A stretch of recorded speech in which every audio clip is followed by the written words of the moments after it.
Am I the a-hole for taking away my daughter's college money?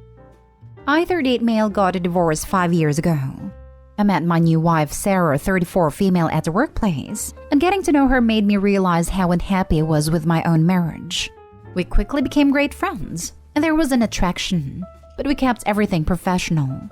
I sat my ex-wife down at a time and told her I wanted a divorce, and that I was unhappy, that I believe I have fallen in love with someone else and I just want this over.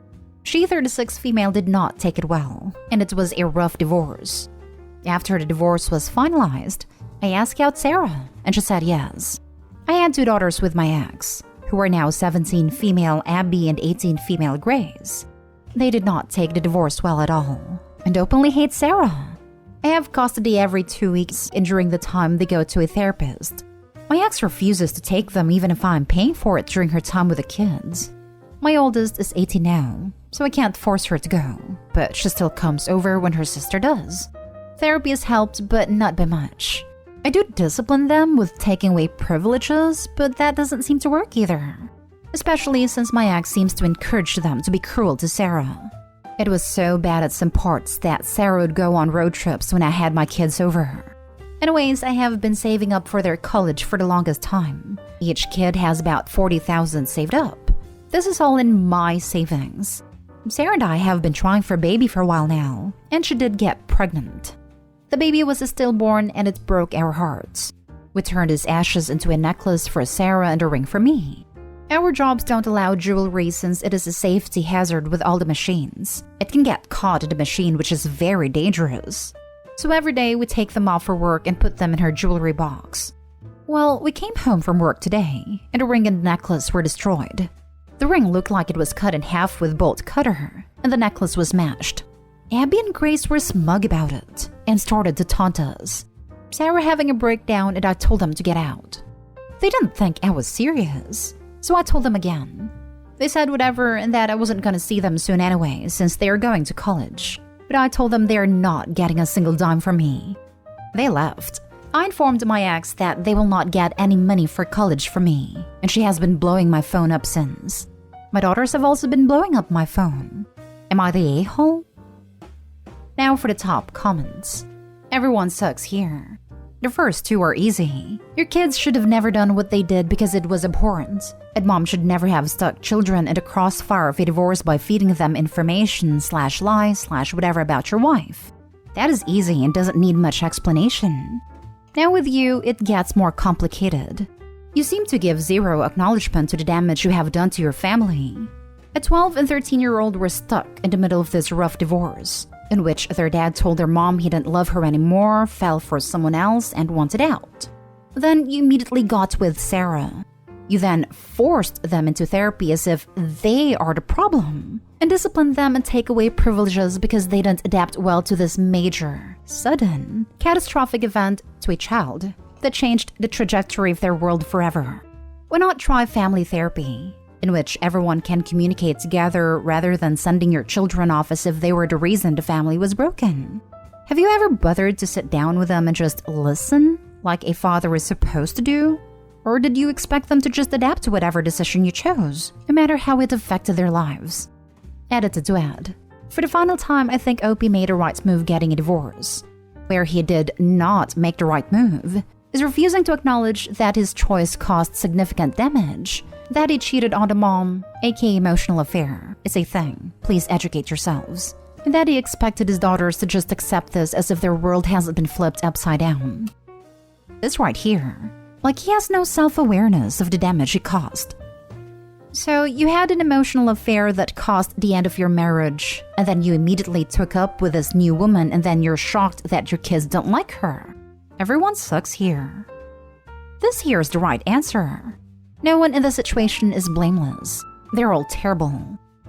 Everyone sucks here. What they did was horrendous. But even from what little you wrote, it's apparent you handled this horrendously.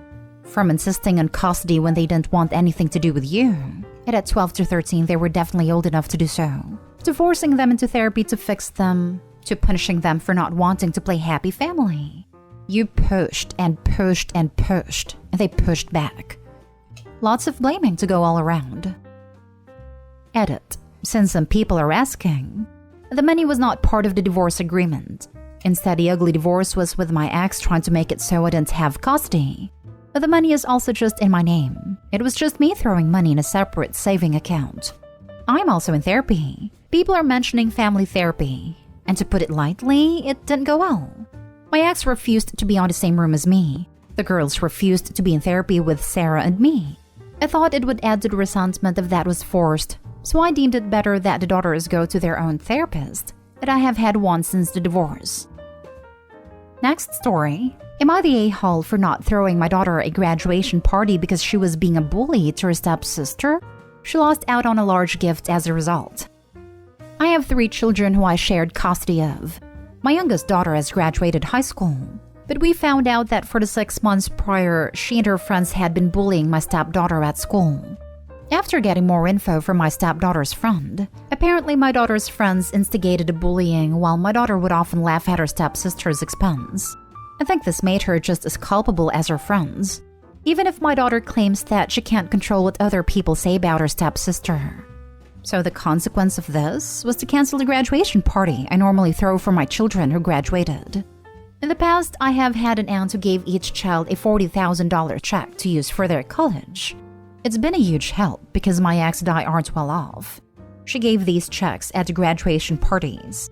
For my daughter, my aunt asked when we'd have the party so she can give the check. I told her we weren't planning a party as a consequence. She understood and said she'd bring the check when we met up in the future. Unfortunately, my aunt passed away a month after what should have been the party date. We never got to meet her before then. And her children are denying the existence of any check for my daughter, which may well be the case. This has created a huge conflict between my daughter and myself. She had been counting all the money to live on her own closer to campus and take out significantly less loans. But now she's going to have to live at home and take out loans. I've co-signed these loans for her because I feel terrible about it. I've tried talking to her about it, and how I wish it hadn't gone this way, but she's completely iced all of us out. She moved down into our basement and doesn't come up anymore. She hasn't talked to me, my wife, or my stepdaughter since. I do feel very badly that she lost out on the gift, and I feel very guilty about it. But I truly felt that I was giving a proper consequence at a time. Am I the a-hole?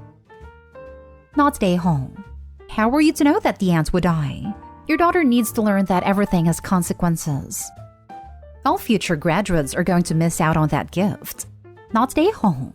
Aunt's death is not your fault. Canceling the party was 100% justified. Thank you for loving your daughter enough to teach her right from wrong.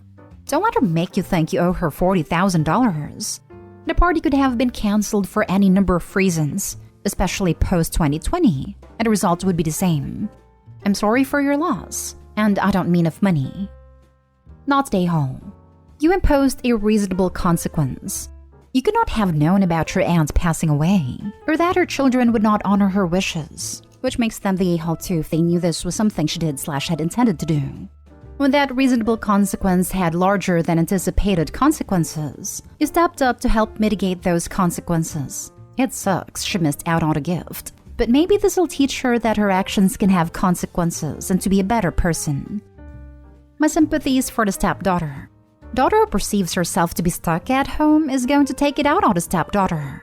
On the whole, daughter seems like a piece of work. I hope he's not a-hole-ish for canceling the graduation party. There was no adult behavior to celebrate. I hope he's certainly not an a-hole because aunt died unexpectedly. Stuff happens. The loss of the $40,000 check was a freak misfortune. No reason for guilt. Not the a-hole.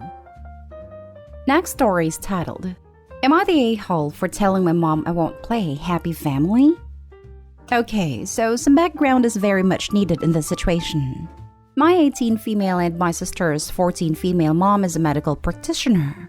She works long and demanding hours. My mom also has a lot of childhood trauma from bullying and depression and anxiety. These two facts make for my mother's perfect mix of insecurity about being left out of things. My childhood was marked by my dad telling my sister and I from a very young age, "Your mom is sad, go ask her to read you a book. Bring your mom this tea and say you were thinking about her and miss her, or her getting upset when she didn't get a longer hug than my dad," etc. Lately, my parents have been going through a separation. We moved into 3 small apartments. One for my dad, one for my sister and me, and one for my mom. She wanted to have one a couple of doors away from us. At the beginning of my parents' separation, she sat me down and told me that she is going to be, in her words, very selfish for the next while, and that she didn't have the brain capacity to worry about me and my sister or think about us, but she needed our support. My mom has a standing invitation to eat with all of us. She never asks me and my sister to come eat with her, and when we ask if we can come, she says she's already cooked for one. Every once in a while, she decides that she wants to have dinner with all of us because she's feeling left out. When she comes, my dad makes sure we are always sitting at the table to greet her, and we always push the conversation to happy things so she will stay.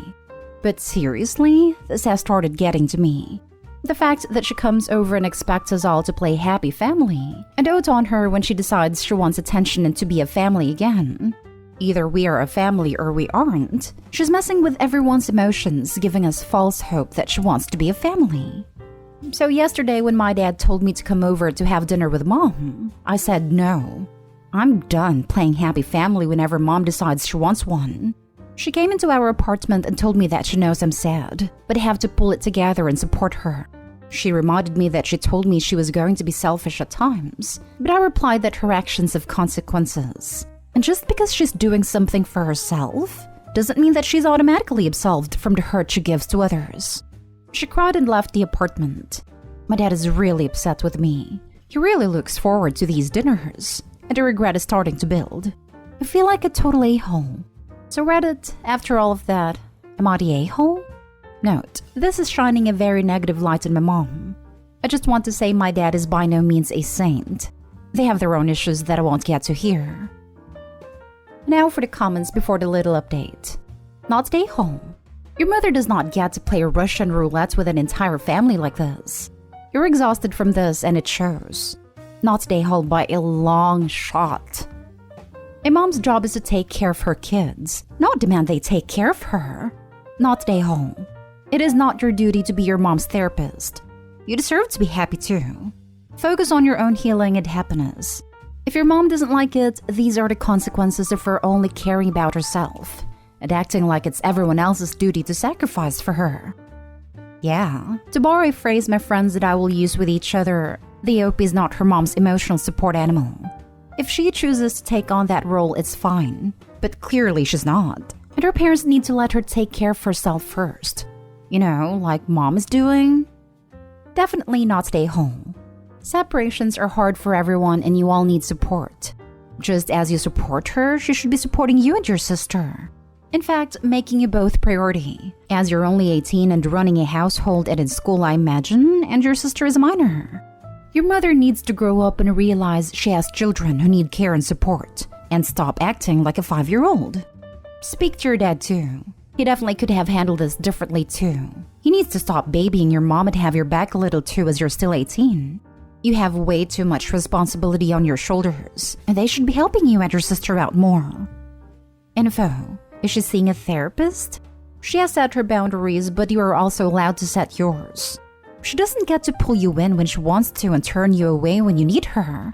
You are 100% correct in saying she can't choose her actions, but she can't choose the consequences. Yeah, she has seen a psychologist for a long time and my parents are in counseling together. I reckon her psychologist has been gently telling her all these things about prioritizing her emotions. Very valid advice, but she's taken it very far. Now for the little update. Hey everyone, thanks for the responses. I wrote this at 2 a.m. and then went to sleep so I wouldn't obsess over the replies. I'm gonna answer the 2 biggest questions here. Yes, my mother has been seeing a psychologist for years and my parents were in couples counseling. A lot of people are concerned about my younger sister, and I just want to clarify that our apartment is quite bare bones. Just a kitchenette and rooms and bathrooms, but my dad's and mom's are both full amenities, laundry/kitchen, etc.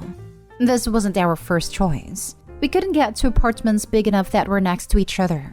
So honestly, it's not like I'm taking care of my sister or anything. I would compare it to having a 2-story house, where at the end of the night you go upstairs to bed, but instead of upstairs, it's just 2 meters down the hall from my dad. We only go there to sleep and do online school, which is actually quite nice, and I'm aware this is a very privileged situation to be in. Now for the last story.